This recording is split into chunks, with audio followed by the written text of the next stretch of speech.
Every country on Earth is in debt.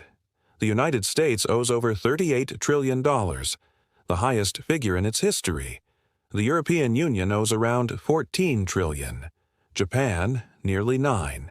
Even oil-rich nations like Saudi Arabia or industrial giants like Germany and China all carry massive debts. But here's the paradox. If everyone owes money, who exactly is owed? This is the Financial Historian 2.0, where money, power, and history collide. And in finance, nothing is ever as simple as it seems. Debt isn't just a burden, it's the architecture of the modern world. Every war, every boom, every collapse sits atop an invisible structure built from promises to repay. Follow those promises far enough and you discover something strange. The world doesn't owe money to anyone in particular. It owes it to itself. But that doesn't mean everyone benefits equally. Centuries before the first credit card swipe or digital transaction, the idea of national debt was born, not on Wall Street, but in war. The year was 1694. England was fighting France and running out of gold. The king turned to merchants and financiers for help. In exchange for future tax revenues, they funded his war. To manage this new arrangement, the Bank of England was created. It was revolutionary. The state could now spend money it didn't yet have, and lenders received something powerful, a promise from the government, one that could be traded, bought, and sold. That was the birth of the government bond, the seed of the modern financial system. France copied it. The Netherlands refined it. The newly independent United States used it to fund its revolution and its expansion westward. Debt became not a mark of failure, but a symbol of credibility. The ability to borrow was the ability to rule. Empires once conquered land to extract gold. Now they issued bonds to extract interest. The battlefield became the balance sheet. 3 centuries later, debt has become the bloodstream of the global economy. Every nation borrows, every bank lends, every citizen, through taxes, savings, and pensions, is both debtor and creditor. But if everyone owes and everyone owns, who holds the other end of the rope? Consider the United States. Its $38 trillion debt isn't just national, it's global. About half is publicly held, owed to investors rather than to the government itself. 2/3 of those investors are American. Banks, pension funds, mutual funds, insurance companies, and the Federal Reserve. The remaining third, around $9 trillion, sits in foreign hands. Japan is the largest holder, followed by China, the UK, Luxembourg, and Belgium. So when people say America is in debt to China, that's true, but only for a small fraction. Most of America's debt is owed to America. The Treasury issues bonds. Banks and funds buy them. The Federal Reserve purchases some back, creating new dollars in the process. Americans pay taxes that fund the interest, which flows back into American accounts. The system owes itself, and this circular pattern isn't uniquely American, it's global. Japan lends to the United States through treasuries. The United States lends to Europe through the IMF.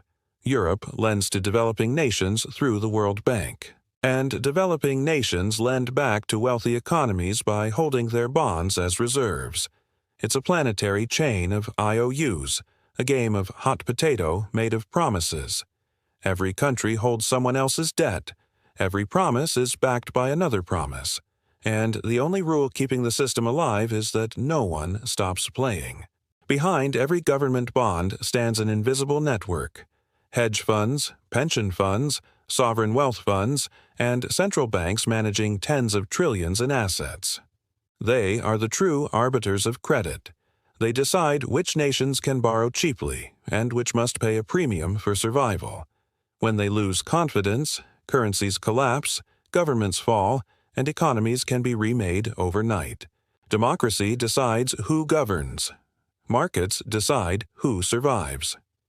At the top of that hierarchy sits the central bank, the modern high priest of money. Central banks don't merely manage debt, they manufacture it. Each time the Federal Reserve or the European Central Bank buys government bonds, it creates new money in exchange. The liability of one balance sheet becomes the asset of another. Every dollar in circulation is born as debt. There is no such thing as debt-free money. Every coin, every bill, every digital dollar carries an invisible IOU written into its DNA. For decades, this cycle has endured through confidence. As long as investors believe governments will pay interest, even if they never repay the principal, the machine keeps turning. But when confidence falters, the illusion breaks. We've seen it before. In Greece in 2010, debt became unpayable. Yields spiked. The European Central Bank and the IMF intervened. But their rescue came with austerity, tax hikes, spending cuts, mass unemployment. In Argentina, default followed default until debt itself became a national curse. In Sri Lanka, when the government ran out of foreign currency to pay its loans, fuel ran dry and protests filled the streets. When the system breaks, the creditors suddenly have faces. The IMF, the rating agencies, the anonymous bondholders holding nations by the throat. And yet, even after collapse, the cycle restarts. New loans replace the old. Old debts are restructured. The system reboots under a new name. Because in the 21st century, debt isn't meant to be repaid. It's meant to be rolled over. Governments issue new bonds to pay off old ones, a process economists call refinancing. Interest becomes the true product, the rent charged for stability.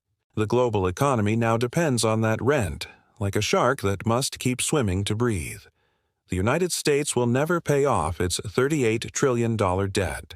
It will refinance it forever. Japan's debt now exceeds 250% of GDP, yet its borrowing costs remain near zero.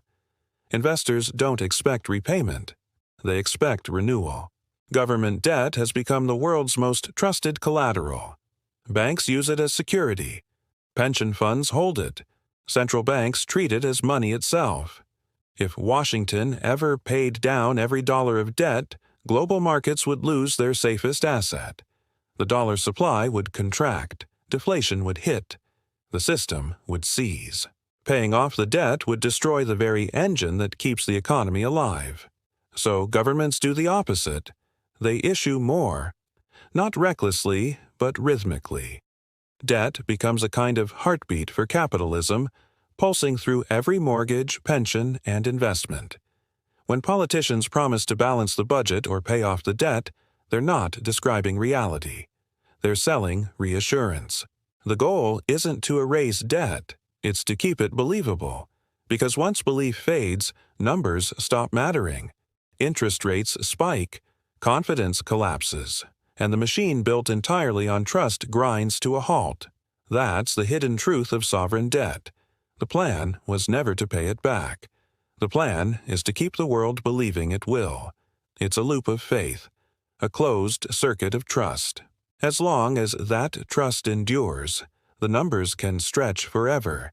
But trust is not evenly distributed. When we say we owe the debt to ourselves, that's only half true. Interest payments flow upward, from taxpayers and workers to investors and institutions. Debt isn't just a transfer between countries. It's a transfer between classes. That's why inequality and indebtedness rise together. The system rewards those who own debt and burdens those who pay it. Creditors aren't villains. Debtors aren't victims. They are two sides of the same engine, the same global mechanism that turns promises into power. The real question is what happens when that engine runs out of fuel, when new borrowing can no longer sustain old promises, when belief itself begins to fade. Because at the top of this global pyramid, there's no single villain to blame. It isn't China, it isn't Wall Street, it isn't the IMF. It's all of them, and us. The modern financial system has turned debt itself into money. Governments issue it.